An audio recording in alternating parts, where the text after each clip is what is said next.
We go. Welcome back to I'm a Noble on the Brink of Ruin. So I tried mastering magic. Anime review, episode number 6. Yep, we're here reviewing the final 2 episodes of the first season of the show. Basically, episodes are Liam tries to build a magic city in the kingdom of Liam Rodon. So, in the case of basically episode 11, so he of course continues previous magic, and he also basically has with the going to our country, which of course is Scarlett's mother's home country, which for some reason they decided to not show the country per se. So Liam decides to distract himself to form an alibi so he can figure a way to get there. So then he decides to, after seeing two slime friends dirty, he decides to pave the roads with gravel. Basically what appears to be like asphalt. That's basically what he does there.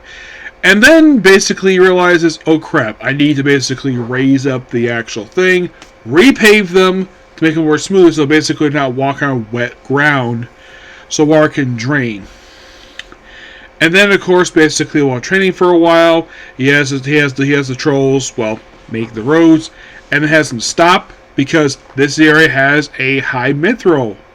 After digging to the ground for a while, it's a mithril mine. Yep. And then he proceeds to make armor. And wait, we need people to learn magic as to defend themselves. So then he proceeds to, get this, line the roads with, basically remove the pavement that was already there, put mithril underneath it, and put the pavement on top, and then basically all the rest of the roads. And basically in a way, he basically makes the roads like a grimoire, because he has to put a grimoire in order of magic, and you have Reyna basically first one to do this, and a lot of people in the city basically use it too. Yeah, even one of the vampires, I think his name is Alucard, I think his name is, which I believe the first time he's been used in the series is his debut appearance, since he became a familiar for Liam, where and he has a lot of spells, and then they get a visit from the Kingdom of Quitata, I think the name of the country is, and then we're introduced to the 19th princess of the country, and the current head of a house, Shelia, I think her name is, where they have brief battle, which of course basically Liam wins by, detecting her, and then of course they form a non-military pact. Of course, he has a suspicious feeling. By the way, also, Vola, basically, who's the daughter of the Grand Duke, yeah, she apparently not only is his familiar, but she's also his fiancée. They don't say fiancé, but he's already engaged to 2 princesses already. And from what I can tell, she and Scarlett get along fine. And here's the weird thing about these 2 characters. The only time these 2 are ever seen interact with each other, aside from the first time Scarlett meets her, is, I kid you not, the last couple minutes of episode 12. Yeah. So, and of course, basically, this is where we get the actual name of the country, Liam Rodon, because apparently Rodon, by the way, Rodon is referred to the Quitata as the Dragon Crown, which Rodon's like, that's me. And then, of course, he basically christens the name of the country Liam Rodon because he's involved. That's why I think things from a little girl. And of course, then she looks outside, finishes her talks, and ooh, it's a magical city. It's all lit up, and it's almost seems like we have even lampposts everywhere. It's almost the way that Liam set this up. It's almost like the way it is. It almost looks like a modern day city. Minus the cars, of course. Which, if you're really curious though, this is only the second series I have ever come across where you have a character who basically creates his own country. A lot of the time that usually doesn't happen, per se. Usually, I think in the case of like how realistic the kingdom, he takes over a country. He doesn't form a country per se. Like he doesn't he doesn't found a city per se, but we don't see him actually build it up per se. Here, it's actually could say this is the third series because I almost forgot that Tim Crimes and Slime did it too. Except with that one, it's similar to the case this one where it's like, oh, a nation of monsters. We'll talk more about that later on. So. And then, oh yeah, apparently like the place is filled with magic crystals. So then of course, by the way, also his older brother, who is a massive dick, like demands to see him. He's like, nope, we're not seeing you because you're a dick. He does briefly appear in the closing credits of 12. Yeah, this guy is never liked very much at all because he's incompetent, despite being the head of the family. I'll talk about that later. So. And apparently magic crystals are very popular, so they puts in this magic box to make it age basically 500 years, because apparently 1 year is 1 hour inside the box. Like into the box, basically years pass, time passes faster inside the actual box. Like apparently 1 minute is like, I don't know, maybe like an hour, maybe at most. But that's kind of how it is there. So then he forms like a jewel. Of course, they form the friendship, and they get all the stuff. And of course, Sheila basically by later, presumably become his third fiance. And also, it seems like every single woman in the series has got to think of. It's implied Rena's got a thing for him. Chris obviously does, because she's always basically hounding on him. At least, pouncing on him per se. And yeah, and. So, then of course they eventually again a while. Of course he's officially king now. And here's the weird thing about Liam. I'll talk about that and the fact that he doesn't change his clothes the entire series. I'll talk about it later. So, then of course basically it does leave it open. Basically by the end of the episode, it leaves open for season 2. I haven't heard anything about season 2 yet, but there's that. So. Now on to final thoughts on season 1 of the show. This is really good. I thoroughly enjoyed every episode. Yes, I kind of wish there was a dub for this one, but sadly put, there's not. Of course, believe it or not, the last anime I came across where there was no dub was in fact the daily life of an online middle-aged shopper. Yeah. That was the last one to actually just have only, like, this year alone, there's not been that many series where there's like no dub. I mean, the first obvious one that has no dub is Welcome to Japan myself. That's the first one. The second one is even given the Worthless Class, I'm actually the strongest. I'm the Evil Lord of Intercontinental Empire. Yandra, which I'm about to wrap up. The daily life of a middle-aged online shopper in the world. And this is only the 6th anime this year where there is no dub.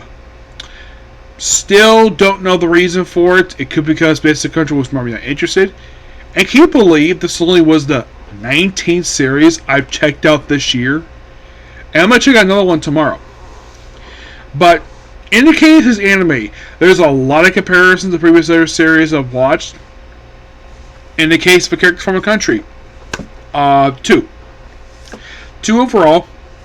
There is a novel on my smartphone, and that's Tim Crimes and Slime. The whole thing about Nation Monsters, that's also like that Tim Crimes and Slime. So that's 2 with that Tim Crimes and Slime. The fact that the older brother is of this family is not a very nice person. That is actually taken from the Ace and Academy. The fact the main character is reincarnated as the youngest son, but this time being the 5th, not the 8th per se. The fact that, well, there's these girls. Now, unlike the case of other shows, you have characters following around the whole series. This one, not necessarily. Scarlet shows up by episode 2 and is with him through a lot of the show. The first 2 girls he basically comes contracts with. Now, the whole thing of forming contracts. Well, the girls in the show become familiars. That is actually taken from the only series I've seen that did this. The familiar contracts. It is actually from Beast Tamer, believe it or not. Yes, Beast Tamer. Except with that one, the guy left the party and is forming with these animal spirit girls, which was so fun. Yeah, and this is technically the first series to come across to where it has pixies. Even looking, they're basically fairies. Vampires, not the first time. This is very rare I count the vampires in anime. Trolls, that doesn't happen very often per se. We only had one dwarf this whole series, and he was just, he only had one voice appearance. A lot of time he was just basically an illusion. We never had actual real elves in the series, just basically just...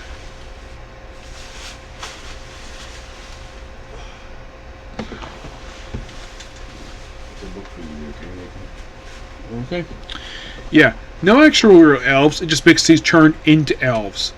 I thought that was kind of weird about the series, the fact we didn't have real elves. Well, I do like the fact we had, well, trolls. It's like the whole trolls thing was similar to what happened to Crimes of Slime, where these guys became the laborers of the country after briefly fighting them. Which, of course, that also was taken from the Crimes of Slime. There's like a lot of comparisons to the Crimes of Slime. But at least regarded as a human, not basically like a freaking slime. There's slimes here, which the talking slimes thing is not something I come across very often. Like, especially for a side piece per se. So you're probably thinking, okay, is there one species that's usually seen in a lot of these fantasy anime you come across, Nick, where that was on the show? Aside from maybe elves. Off the top of my head, I would say one I did not see in the show is demons.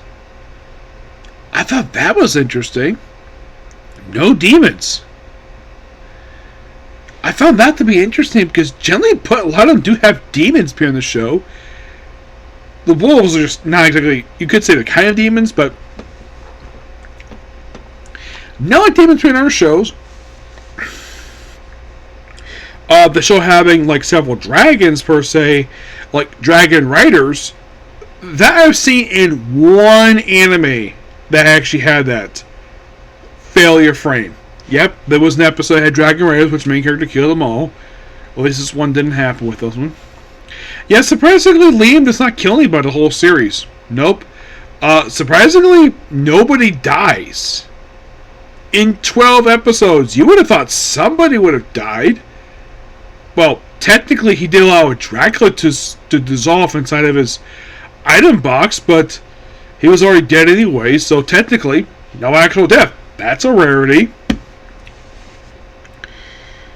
And mostly put his spells, not usually seen hit anything per se, but it's they look pretty powerful.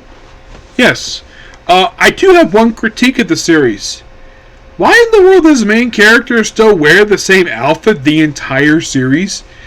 In other shows, now in the case of, let's say, that's a Slime for, not Slime, not that one. He actually did a couple different outfits in that one. And then my smartphone. He changes his outfit like once or twice in the course of the series, but at least he changes it. He doesn't wear the same outfit throughout 12 straight episodes. You were thinking, what about the other series? Yes, some of them do that. What about the Demon Lord thing? That one he did wear different clothes. Yes. You could say it's because it's based on a light novel, but you've been thinking, okay, what about, let's say, R.S. Nemo? He did occasionally wear different clothes. He didn't wear his school uniform the whole series, so there's that. At least Ace Academy, at least he wore kind of different outfits to the show. Yeah, this is the only show I've come across where in 12 straight episodes he does not change his clothes. Also, weirdly enough, and I thought this was really weird, where the heck does he stay? Like, at least in other shows, they actually show where these people actually freaking sleep. But the main character? No. We never see his bedroom.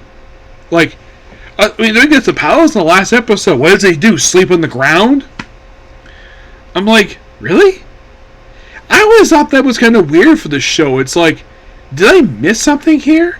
At least in the case of Middle-aged online shopper, at least he built a frickin' house.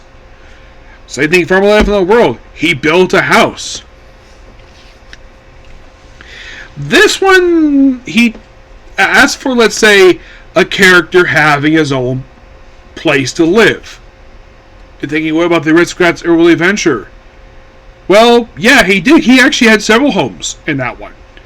This one, he didn't get an official house until the last episode. And the palace is pretty much a European design. Not a Japanese design, a European design. More like a Victorian-era palace with chandeliers. I mean, it's not like a castle, per se, like seeing like these medieval stuff, but... Oh, Emperor King, he has no jewels. He has... no throne. At least give him a freaking throne. But no, he doesn't have a throne. You're probably thinking, what about Rimuru? He doesn't technically need one. He's the ruler of Land Montes, but basically, he just basically the grand ruler. He does occasionally get his own throne, but he's not like sitting on it a lot of time. Also, he has his own place. You actually see where he sleeps. He goes in slime form. Like, Liam is basically a regular human with magic. Like, do we see... I get the fact you could say he kind of sleeps, but he's more like he's meditating on a long rope in one of the episodes. Yes. And I'm like, okay, that's fine. I don't mind the fact he improves his magic, so basically he's like all these people who love him, per se. But it's not necessarily a terrible show. I did kind of enjoy this one. Oh yeah, definitely. I thoroughly enjoy this. I never thought any episode was bad. The show itself only lasted for a few months. Yes, there's light novels. Before I watched this anime, I just read the manga for this show. And I read pretty much the first 25 chapters. I probably will read a light novel series, but for some weird reason, last one released here was Volume 6. I might watch later, but...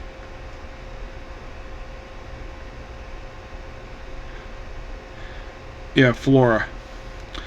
So,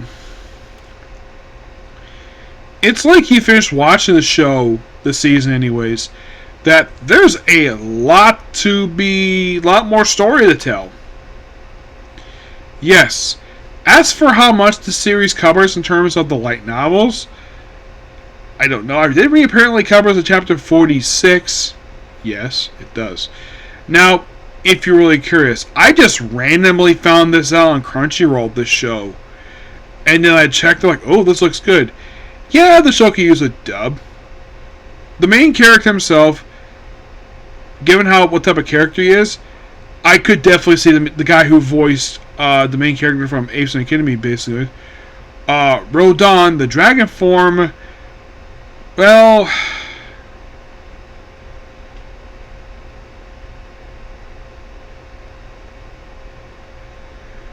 well, as for the young girl, I can see many different actresses voice that one. As for Asana, she, of course, let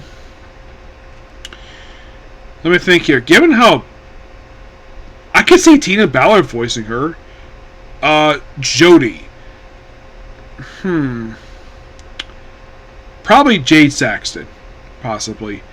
Scarlet, I can presumably see Colin Clickenbeard basically voicing this one. Yes. Raymond. He was simple like a one-shot character. I could easily Ty Hepburn voicing him. Bruno.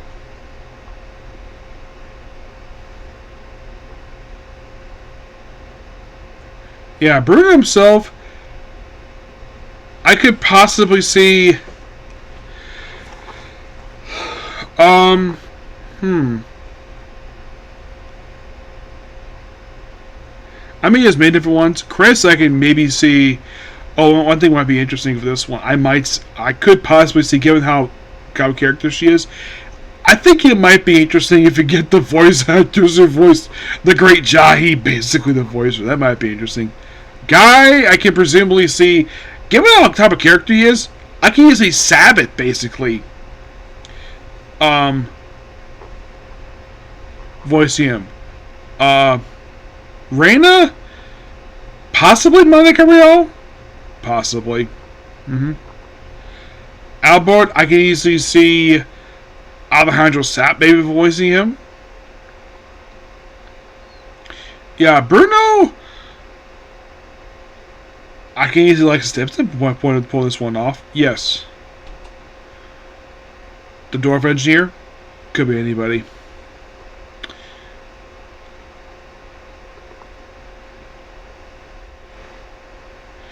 Kella Zero, given how her personality, I can easily see the actors who voiced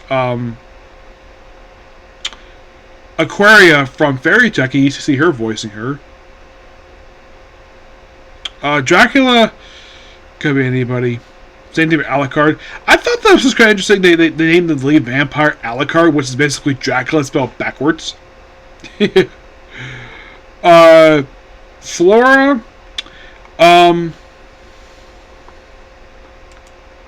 let's see, for her, shy person. She's a bit shy. Oh, I know. In the case of Astra, I can see Lucy Christian probably voicing that one. Yes, she's another one. Sheila, well, I can maybe see Rodon voiced by Stephanie Young. That might be interesting. X Blast, could be anybody. Sheila,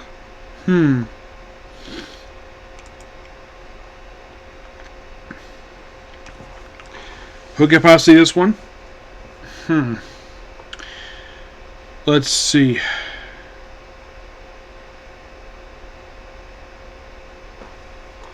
I can't think of one for that one. No.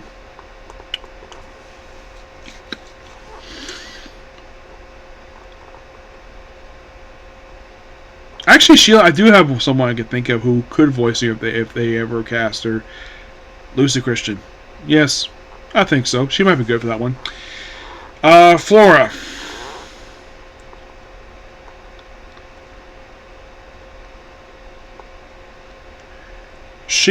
I could presumably see...